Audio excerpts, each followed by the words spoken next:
When the German Sixth Army surrendered in Stalingrad on January 31st and February 2nd, 1943, approximately 91,000 German soldiers were taken prisoner by the Red Army. Among them was Friedrich Konrad Winkler, a 34-year-old soldier with several decorations for his service. After his capture on February 2nd, he was sent to the Becketauker prisoner camp, where inhumane conditions, hunger and disease ravaged the captives. Barely a week later, between February 8th and 10th, 1943, Winkler died, weakened by malnutrition and lack of medical care. Like him, more than 86,000 German prisoners in Stalingrad never returned home.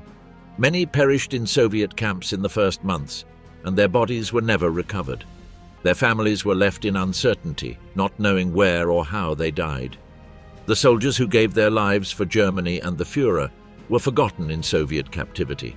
Thousands died in prisoner camps, without recognition or return to their homeland. What happened to the captured Germans in the Eastern Front? It is no secret that the Eastern Front, the invasion of the Soviet Union, was Nazi Germany's undoing. Nothing could have prepared Hitler for what he found in the Eastern Front. The harsh winter, Soviet discipline, and the fierce partisan activity made any advancement toward Moscow an ordeal. Nazi soldiers died in the thousands due to starvation, cold weather, and the many skirmishes and traps laid by Soviet partisans. But even these deaths became preferable to what the Soviets did with captured Germans. These Soviet men and women were looking for an opportunity to get back at the Germans for all the atrocities they committed during the invasion of the Soviet Union, a campaign they named Barbarossa.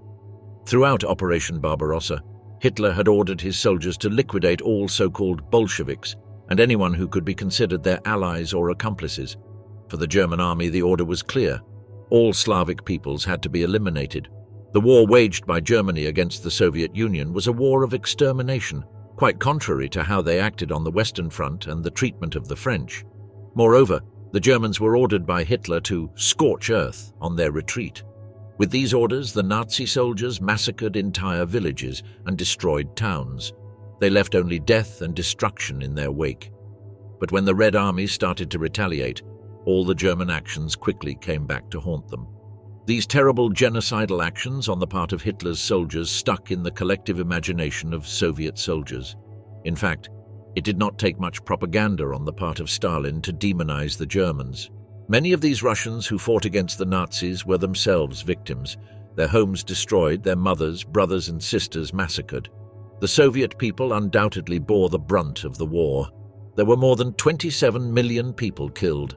With all this accumulated resentment and hatred for the Germans, Soviet youth answered Stalin's call to arms to push the Germans back in what can only be described as a truly destructive passion. Stalin, too, ordered the Red Army to initiate a scorched earth policy to deny the Germans and their allies basic supplies as they advanced eastward. To carry out that order, destruction battalions were formed in frontline areas, having the authority to summarily execute any suspicious person. The destruction battalions burned down villages, schools, and public buildings.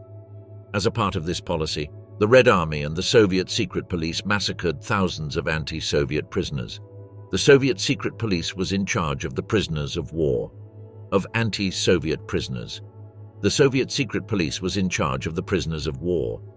They were responsible for bringing them from the front line, where they were captured, to the prisoner of war camps in inland Russia. But as most transports were used for the war effort, Stalin's secret police decided to save resources by making the prisoners march through the frozen Russian steppes. In Ukraine and western Belarus, 60,000 prisoners were forced to evacuate on foot. Official Soviet records show 9,800 were reportedly executed in prisons, 1,443 executed in the process of evacuation, 59 killed for attempting to escape, 23 killed by German bombs, and 1,057 deaths from other causes. Not all of these prisoners were German. Many were political prisoners that had been captured before the war even began. In total, the Soviet Union killed almost 1 million captured Nazis. Out of the 90,000 captured in the Battle of Stalingrad, the bloodiest of the whole campaign, only 5,000 Germans were lucky enough to be sent back to their country alive. The key to understanding this bloodbath lies in the fact that Soviet authorities did not punish, and sometimes actually encouraged, brutality against the German prisoners. They were not committing war crimes nor violating international treaties, but barely doing a service to the motherland by erasing the fascist pigs from the land. With the advancement of the war, the political administration of the Red Army tried to limit the practice of killing prisoners, as they could be valuable sources of intelligence that could be used against the enemy, but their efforts were fruitless. In battle, Red Army men and commanders did not bother capturing soldiers and officers. There are known cases of captives that were strangled and stabbed to death with knives of bayonets. Seeing that they could not stop their soldiers from murdering captured Germans, the Red Army chose to take an administrative approach, asking officers to at least make an inventory of the weapons and personal belongings taken from the dead Nazis. Leningrad and Stalingrad, Nazi cruelty and bloodshed. The Germans attacked Leningrad in August 1941. The following months would be known in Soviet history books as the Black Months. 400,000 residents of Leningrad worked to build the city's fortifications, while 160,000 others joined the ranks of the Red Army. Worker battalions and even schoolboy units were formed all over the city, who joined in digging trenches as they prepared to defend the city. On the 7th of September, the German 20th Motorized Division seized the town of Schlisselburg, cutting off all land routes to Leningrad. The Germans severed the railroads to Moscow and captured the railroad to Murmansk with Finnish assistance to inaugurate the start of a siege that would last for over 2 years. The siege became one of the longest and most destructive sieges in history, and it was possibly the costliest siege in history, due to the number of casualties which were suffered throughout its duration. An estimated 1.5 million people died because of the siege, in what effectively was a genocide perpetrated by the German army. When Hitler was sure that no roads to and from the city of Leningrad remained open, he ordered the final destruction of Leningrad with no prisoners taken, and on 9th September, the final push began. Within 10 days, it had advanced within 11 kilometers or 7 miles of the city. However, the push over the last kilometers was very slow, and casualties mounted. Hitler, now out of patience, ordered that Leningrad should not be stormed, but rather starved into submission. Army Group Center remained static and was subjected to numerous Soviet counterattacks, in particular the Yelnya offensive, in which the Germans suffered their first major tactical defeat since their invasion began. This Red Army victory also provided an important boost to Soviet morale. These attacks prompted Hitler to concentrate his attention back to Army Group Center and its drive on Moscow. The Germans ordered the 3rd and 4th Panzer Armies to break off their siege of Leningrad and support Army Group Center in its attack on Moscow. Soviet troops, many of whom had friends and family in Leningrad, were not willing to let the Germans get their way. There are countless stories of bravery in fighting the Nazis during this time of the war. One of these heroes of the Soviet Union was Emir Lumanov, a Crimean senior lieutenant in the Red Army. Since he spoke German, he was sent on a mission on the 20th of July, 1941, where he dressed up in a Nazi military uniform pretending to be a Nazi commanding officer checking on a unit. All the members of the unit lay their weapons aside in order to present their identifying papers to Lumanov, only for him to then take the entire company as prisoners of war. As his mission consisted in hindering the advance of the German army, and there were no high-ranking officers that could provide him with valuable information, he chose to have a squad of Soviet soldiers execute the prisoners by shooting them against a brick wall. 1 year later, the battle for Stalingrad began with a similar death toll for both the Soviets and the attacking army. The Germans faced many problems securing their supply lines, and the sheer scale of destruction meant that many of the German soldiers captured by the Soviets were already half dead from the cold and malnutrition. This was aggravated when prisoners were marched for days to the nearest available railhead and then shipped to collection camps that were themselves little more than enclosures. Medical attention was minimal, sanitary arrangements non-existent, and heating impossible. Between 3rd February and 10th June 1943, half of the 27,000 inmates in the camps had died. 110,000 soldiers of the German 6th Army were captured in the first stages of the battle for Stalingrad. Only 90,000 made it as far as the collection camps, and 75% of them died in the winter of 1943. Chilling estimates show that of all the Germans captured in 1941 and 1942, approximately 95% did not survive until the end of the war. Early 1943 saw the end of the siege of Stalingrad and more Germans falling into Soviet hands. But because of the extended siege and the harsh winters, they were in even worse condition than their counterparts from earlier months. Rounded up by the Red Army, they were often systematically plundered of watches, rings, clothing, leather belts and boots at gunpoint, and fingers were cut off where rings could not be removed. From collection point, they were moved to camps in the vicinity, but these were again often little more than enclosures. The marches themselves claimed many lives. Conditions were appalling and many men died on the marches to the camps, or just from exposure to the bitter frosts where temperatures could be as low as 50 degrees centigrade below zero at night. Typhus was almost endemic and food scarce. Vitamin deficiencies began to be manifest in those who survived long enough, but mortality rates were extremely high. What happened to German women in Allied hands? 140,000 German women were attached to the armed forces when war broke out in 1939. These consisted of 50,000 secretarial staff and a further 90,000 auxiliaries. By 1944, the numbers had grown to 300,000. Operating under military law, their roles were constantly expanding, and they could be found not only inside Germany, but also in Poland, Belarus, the Baltic states, occupied France, Yugoslavia, and Greece. This included the 8,000 women working in communications and 12,500 attached to the army in the field. In addition, there were approximately 130,000 women in the Luftwaffe, again largely in secretarial and ancillary roles, but who were increasingly used to operate anti-aircraft batteries. In principle, then, it would have been unusual to find German women in the front lines, let alone to take German women as prisoners. However, as the regime became ever more desperate, women were given handguns to defend themselves, and in the last days of the war, Hitler created an armed women's battalion. There was also a substantial number of female German Red Cross personnel attached to the armed forces who were entitled to protection under the Geneva Convention. In general, German policy had been to avoid allowing any women in the armed forces to fall into enemy hands, and local commanders were made personally responsible for their safety in the face of imminent danger. From 30 September 1944, all women under the age of 21 were ordered to be removed from occupied territories after some women units had been captured in Romania by the Russians. The women who fell into Allied hands were rounded up in much the same way as their male counterparts as the war came to an end.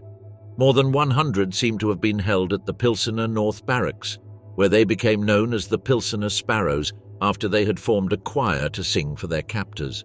First controlled by the Americans, Pilsen was later handed over to the Russians, and there was some urgency in finding a solution to the problem of the female prisoners.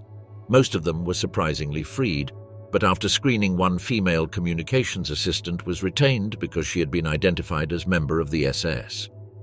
Most of the women, however, were unwilling to go back to their homes in the Soviet zone of occupation, for fear of what might happen to them on their return. There is no indication when these women were finally released and repatriated, except that it is assumed that all had left the camps by the end of 1948.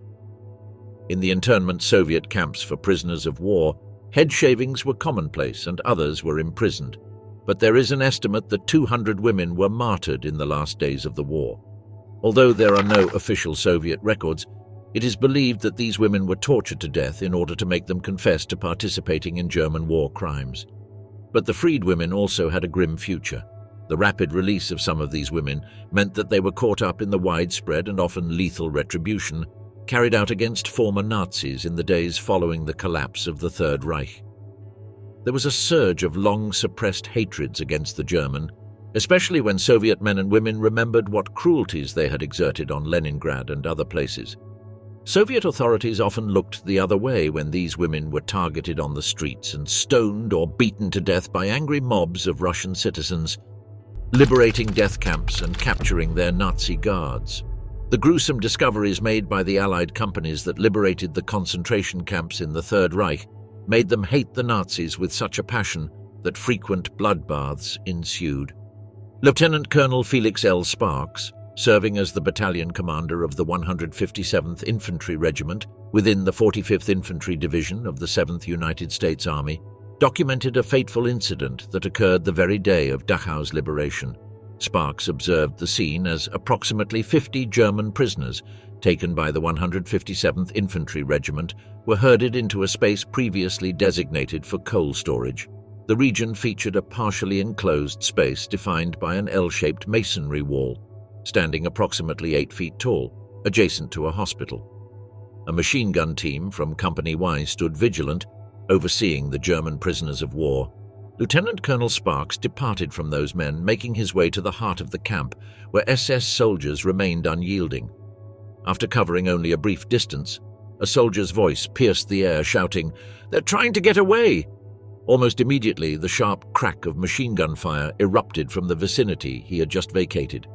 He dashed back and delivered a kick to a 19-year-old soldier known as Bird Eye, who was operating the machine gun and had already taken the lives of approximately 12 prisoners, injuring several others in the process. The gunner, overwhelmed with emotion, recounted the harrowing moment when the prisoners attempted to flee. Sparks expressed skepticism about the narrative.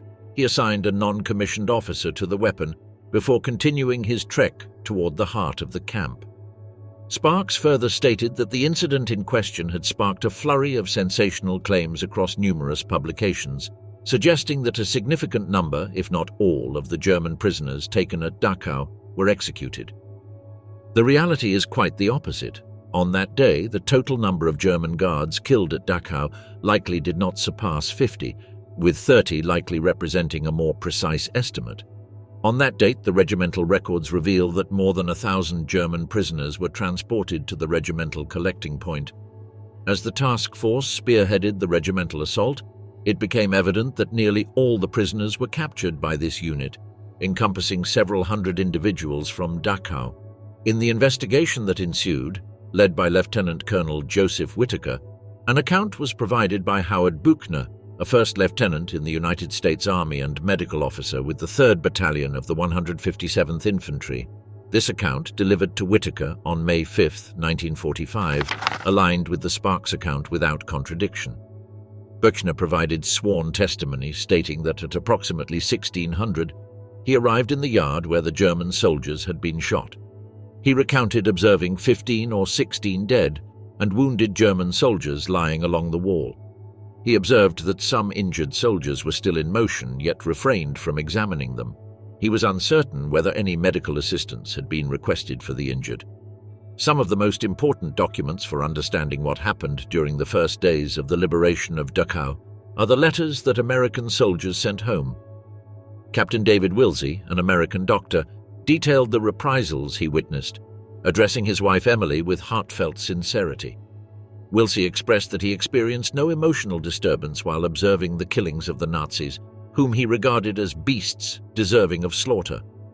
Wilsey expressed that the Nazi guards truly deserved what they faced.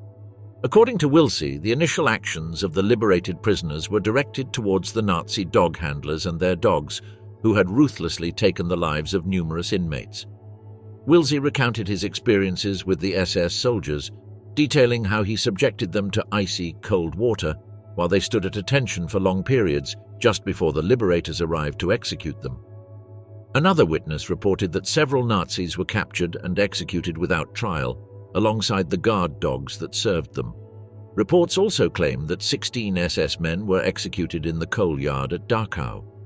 Between a handful and as many as 25 or 50 additional individuals lost their lives at the hands of inmates. When the prisoners in concentration camps saw the Allied armies storm into the camps, they felt relieved and even felt a sudden surge of energy, even when most of them were severely malnourished. There are reports from Buchenwald of prisoners surging over the wire fences, lifting the Americans onto their shoulders while others apprehended the SS men. When an SS officer pushed aside a couple of prisoners, the bravery of the inmates emerged. They retaliated, bringing the assailants to the ground, and it became unclear whether they were trampled or met a more fatal end, but it was evident that lives were lost. In another part of the camp, SS men, capos, and informers faced brutal violence, their bodies subjected to relentless blows from fists, sticks, and shovels. In a notable incident, American troops observed two prisoners brutally assaulting a German guard using a shovel as their weapon of choice. Lieutenant Bill Walsh was present to witness this harrowing event unfold. A soldier observed an inmate relentlessly stomping on an SS trooper's face, leaving it in a state of utter devastation. As the soldier confronted him, pointing out that he must have much hate in his heart, the prisoner only responded with a silent nod. An American chaplain received a harrowing account from three young Jewish men who had escaped the camp during Liberation. They recounted how they had confronted one of the more sadistic SS guards, finding him concealed in a barn and disguised as a peasant, and subsequently beaten him to death. It is unknown how many Nazi guards and SS personnel were killed by camp inmates by Allied soldiers during the liberation of the many concentration camps all over the territory of the Third Reich. However, it is notable that it was the Soviets who were most likely to carry out these killings, as they hated the Nazis with a passion. Gulag, the feared Soviet prisoner of war regime.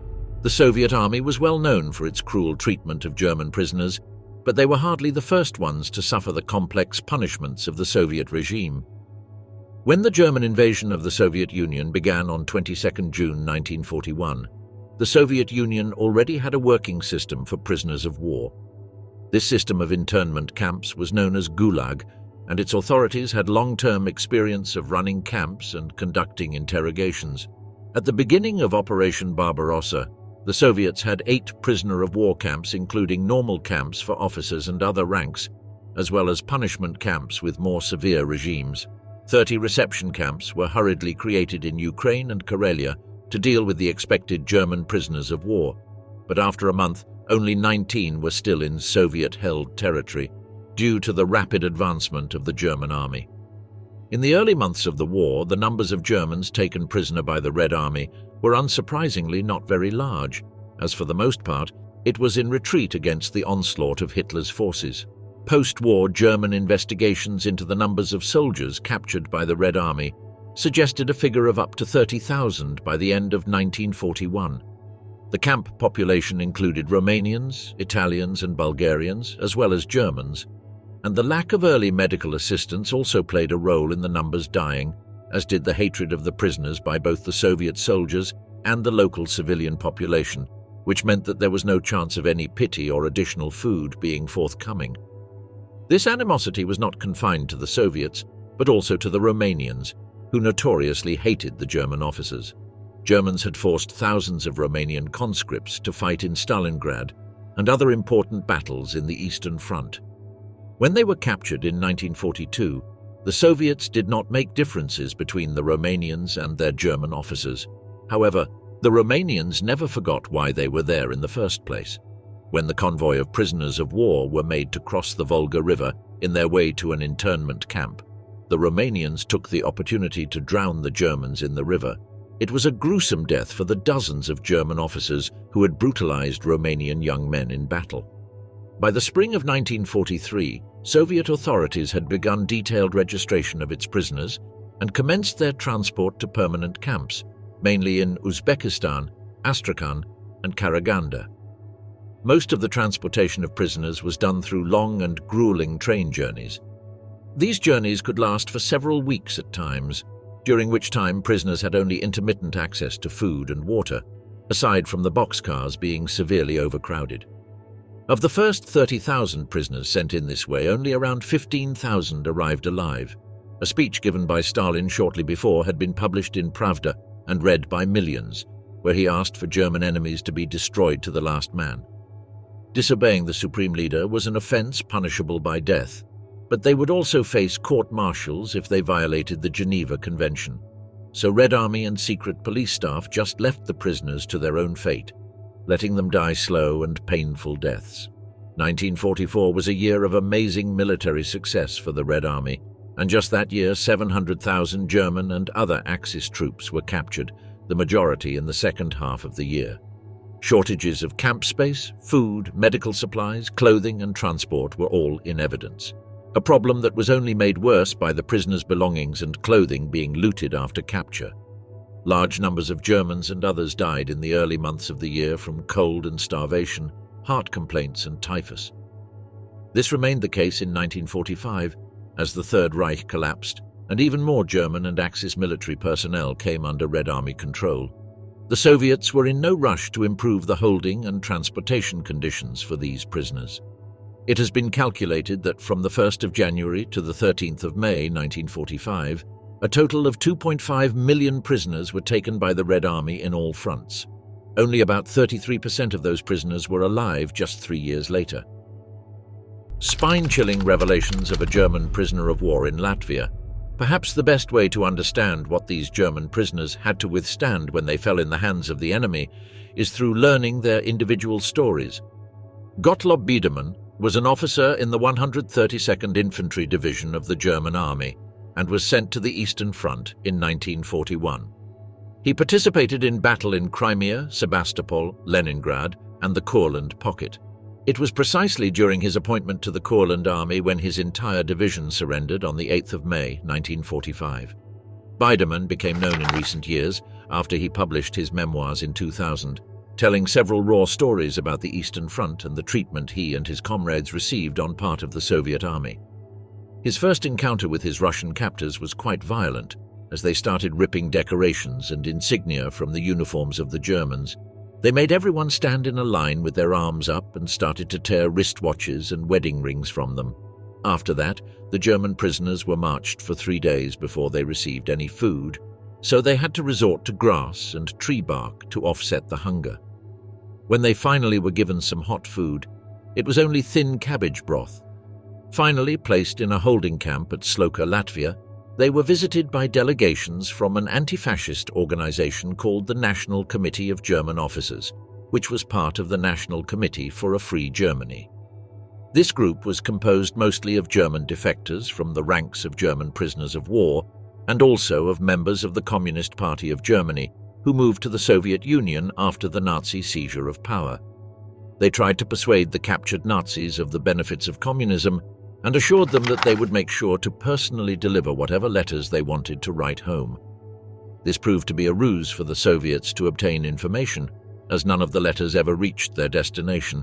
Next, the guards at the camp made every prisoner strip down and checked for SS tattoos. Bearing one at that time was a death sentence. Although Biedermann did not personally witness any execution, he recalls that prisoners with tattoos were segregated and then vanished, with nobody ever seeing them again. It is thought that they were executed in cold blood somewhere in the camp. In mid-July, the camp was broken up, and the men dispersed to various labor camps. Here Biedermann encountered Germans who had been captured during 1944 and was shocked by their general condition. He described them as living skeletons with close-cropped skulls and hollow cheeks. They had lifeless, glassy eyes staring straight ahead, and their skin was grey. Malnourished, they walked laboriously in wooden clogs, and their uniforms were little more than rags. They had been imprisoned for less than a year. Biedermann thought of them as a cruel reminder that there was no hope for his future. On the 7th of November, his Soviet guards told Biedermann that the Wehrmacht had ceased to exist, that ranks had been abolished, and that he and his comrades now needed to work to repay the damage done to the USSR by the fascists. There is no certainty about the overall number of captives taken by the USSR during the conflict. Detailed analyses of both German and Soviet figures only indicate the discrepancies between the agencies. It is believed that the total number could reach upward of 1 million people. Most German prisoners in Soviet hands, including Biedermann, were repatriated in the course of 1948. During his captivity, he had been transferred between different camps, from Latvia to Siberia, and finally to a forced labor camp near Gagrilovo in the Caucasus. One day, he and 50 of his comrades were rounded up and placed in a boxcar. They had no idea of their destination, and at first they believed they were being transferred again, but noticed that they kept traveling west. This got their hopes up, and finally, after approximately a week, they reached the train's destination at Frankfurt by the Oder. There they were paraded and told to place all their possessions at their feet. German and Allied authorities carefully examined the belongings of each and every prisoner. Biedermann passed the inspection, but a senior lieutenant who was standing next to him had a wooden box that was sealed. The inspecting officer broke it to find it contained an iron cross. He was then replaced inside the train and taken away, and he did not return to Germany until many years later. The horrible fates of Germans long after the war. With the success of the Normandy landings in the summer of 1944, the British and American authorities were faced with a rapid increase in the numbers of German prisoners being taken. This raised questions about how both existing and future prisoners might be treated once unconditional surrender had been enforced and the Allied powers were administering a defeated Germany. These discussions, as well as planning for the political and economic reconstruction of continental Europe, had begun as early as 1943, and all these wider issues were to have an impact on the fate of the German prisoners captured by the Western powers. In the hours and days following D-Day, the Allied forces struggled to establish a beachhead in northern France and were forced to evacuate German prisoners across the Channel to the United Kingdom. Up to this point, it had been British policy to evacuate most German prisoners to Canada, retaining only those who had some intelligence value, although a tentative scheme had begun in January 1944 to retain some carefully selected Germans as a labour force. This had been prompted by the ever-increasing demand for labour at home, with Italians being given incentives to cooperate and then being reallocated to work not permitted for prisoners of war by the Geneva Convention. There was a looming agricultural labour shortage in Britain that could only be filled by using German prisoners. This led directly to a War Cabinet decision on the 12th of July 1944 that 17,200 suitably screened prisoners might be used in agriculture, supply and war transport, provided they were under permanent guard and in groups of not more than 12. Most of these prisoners were used for labour in the British Isles and never returned home to Germany. In the Soviet Union, the situation of prisoners after the war became more serious. Due to the extent of the destruction the Nazis left in the Soviet Union, the reconstruction work was expected to take a long time. Stalin had already stated several times that, as the war came to an end, prisoners of all the enemy states, irrespective of nationality, could expect long terms of forced labour. This increased deployment into the Soviet economy had been well signposted by Moscow's public statements in the previous 2 years. At Tehran in late 1943, Stalin had spoken of needing 4 million forced labourers for many years as reparations. By the summer of 1944, this had become 5 million for 10 years, a demand repeated at subsequent meetings of the Allied powers. A general order on the 16th of December 1944 decreed that all German men between the ages of 17 and 45 and all women between 18 and 45-30 in the liberated territories of southeastern Europe who were capable of work were to be taken to the USSR. Within 2 months, around 110,000 had already been identified and transported, to be joined by another 100,000 from occupied Germany in the first months of 1945. This was also the fate of the German prisoners in Soviet hands, with only around 100,000 who were too ill, too old, or too young being exempted. The remainder were corralled in approximately 60 camps in Poland and eastern Germany prior to their transport into the Soviet Union, a process that was completed by the end of October 1945. Prisoner labour was also sent to specific locations in other sovereign territories where important raw materials were at stake, for example to Yakimov in Czechoslovakia, where they were tasked with mining the uranium necessary for Stalin's new nuclear industry. At first, Stalin claimed that they were planning on keeping prisoners for as long as it was needed for reconstruction, a task that he had calculated would take 15 years. In actuality, the USSR released most of its Axis prisoners between May 1945 and the end of 1949, which still was considerably longer than most of the Allied powers. Most of these released prisoners were old, ill, or unfit for work for one reason or another. On the 6th of June 1945, it was decreed that any future releases and repatriations would require Politburo approval and would be based on a series of stated criteria. By this stage, the secret police had already compiled a list of around 225,000 German and Austrian soldiers in camps and hospitals who were unfit for work, but this excluded officers who were required to remain in captivity.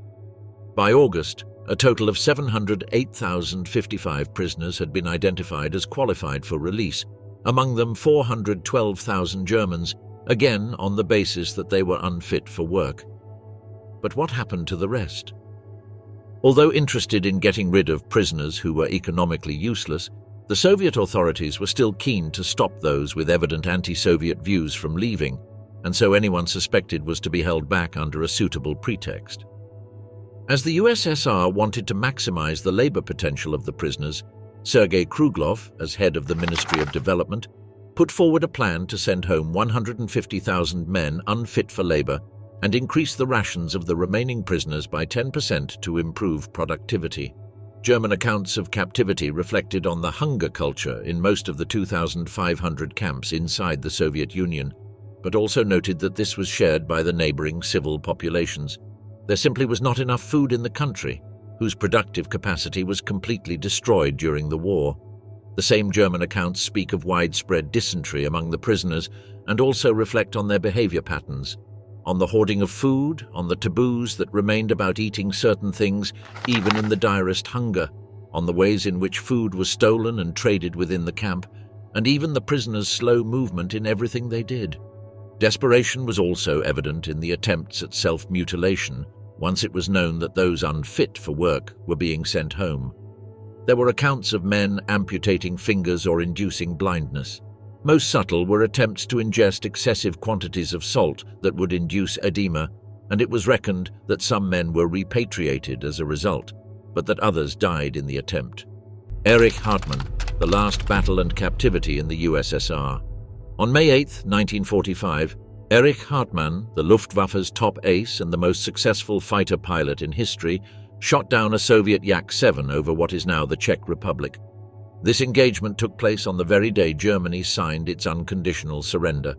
Shortly after, he was ordered to fly to Dortmund, where he was supposed to surrender to the British. However, other German units were instructed to await the arrival of Soviet forces. Soviet pilots, eager for revenge against their most formidable adversaries, posed a significant threat to German aces. In response, the German High Command attempted to conceal its most exceptional fighter pilots. Hartmann, however, was unable to comply with this plan. Instead, he doused his aircraft in fuel and set them on fire to prevent them from falling into enemy hands. Eventually, American tank crews took him and his fellow pilots as prisoners. By October 1945, the renowned aviator was transferred to the Vologda region of the Soviet Union. He spent 2 years in Gryazovets, a prisoner of war camp where conditions, though harsh, were preferable to those in his first place of imprisonment, a peat bog camp, where prisoners perished in staggering numbers due to extreme hardships. Throughout his captivity, Hartmann endured repeated punishments in solitary confinement. As a 23-year-old Luftwaffe officer, he adamantly refused to collaborate with his Soviet captors. His defiance was so resolute that he even refused to sign documents written in German, despite being fluent in multiple languages, including Russian and Chinese. During his imprisonment, he learned of a shocking revelation. His former comrade Hermann Graf had declared himself a friend of the USSR and even requested to serve in the Red Army. Although this offer was declined, his sentence was significantly reduced. In 1947, Erich Hartmann informed his wife in a letter that he had been relocated to a different prison camp, situated approximately 60 kilometers from Vologda. Describing the conditions, he detailed how 400 prisoners were crammed into each large barrack, forced to sleep on narrow wooden planks. He noted with irony that even livestock in Germany were treated with more care. Sanitation resembled medieval times, lacking modern facilities, while medical assistance was at least functional. The daily rations included 600 grams of bread, 30 grams of butter, 40 grams of sugar, and 2 bowls of soup, along with a single portion of oatmeal porridge. Malnutrition affected nearly everyone, and dystrophy was widespread. Hartmann believed his body was adapting to the limited nutrition, which helped him survive. As winter settled in, the filthy ground was covered in snow, but lice and bedbugs were ever present, swarming the barracks in overwhelming numbers.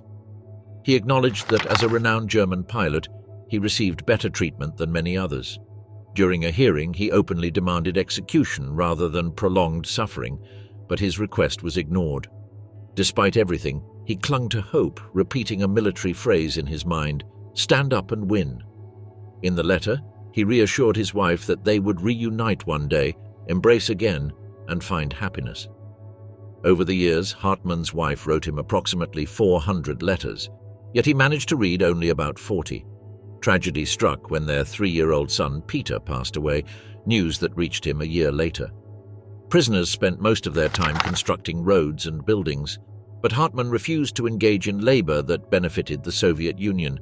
He limited his work to tasks within the camp, citing international conventions that prohibited forced labor for prisoners of war. Soviet intelligence was also reluctant to assign him to public work projects. Authorities feared that a German war hero could influence fellow prisoners.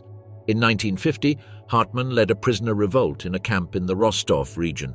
During the uprising, detainees seized control, isolating both camp officials and guards before eliminating informants among them. Hartmann then contacted Soviet command in Rostov-on-Don, demanding that an international commission be sent to investigate. Instead, an armed military unit arrived. During his time in the Sheripovets prison camp, Erich Hartmann was never subjected to severe beatings. According to his personal accounts, he was struck in the face by an investigator only once. At one point, Soviet authorities offered him a position in the future army of the German Democratic Republic, GDR, in exchange for his cooperation. Hartmann responded that he would only consider such a proposal if he was first allowed to return to his homeland. The Soviet government sought to put Hartmann on trial as a war criminal, which would strip him of his prisoner of war status and nullify any international protections. The charges brought against him included 3 major allegations: the destruction of 345 Soviet aircraft, the bombing of a bakery near Smolensk, and the killing of 700 civilians near Bryansk by strafing them from his plane. While Hartmann acknowledged the first charge, he vehemently denied the others, insisting that his unit had never conducted operations in either Smolensk or Bryansk. He further argued that it would have been impossible to kill 700 people from the air. The trial took place in December 1949, resulting in a 25-year prison sentence.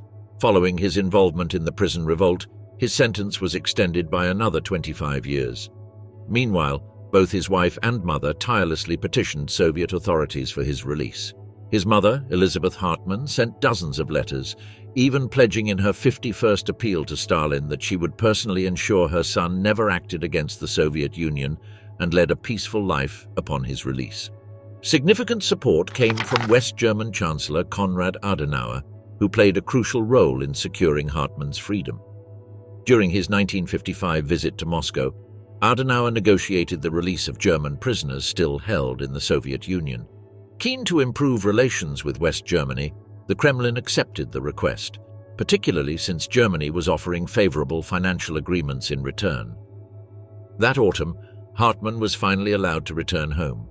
With no other profession but aviation, he accepted an offer from the West German government to travel to the United States, where he trained both American and German pilots. He retired in 1970, later developing a passion for car racing and establishing several flight schools for young pilots. Hartmann passed away in September 1993 due to pneumonia, closing the chapter on the life of the most successful fighter ace in history. Erich Burckhardt, a soldier in Stalingrad. From the very beginning of World War II, Erich Burckhardt was engaged in combat. In September 1939, when the war broke out, this 20-year-old mechanic was drafted into the German army.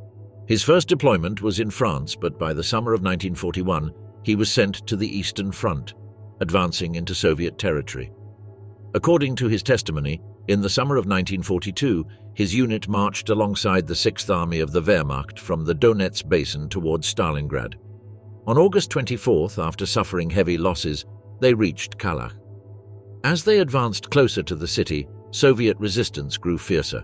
Since he was one of the few with a driver's license, Burckhardt was assigned to the commander's vehicle, but when fuel ran out, he had to proceed on foot. His division fought in the southern sector of Stalingrad. When, in November, they learned of the Soviet encirclement, at first they laughed, but soon realized the dire reality of their situation. By Christmas, any hope of breaking out was gone. On January 8, 1943, Soviet forces dropped leaflets promising, "Surrender! In captivity you will have food, proper shelter, beautiful women, and a swift return home." Despite this, Field Marshal von Paulus, commanding the 6th Army, ordered them to fight to the last man.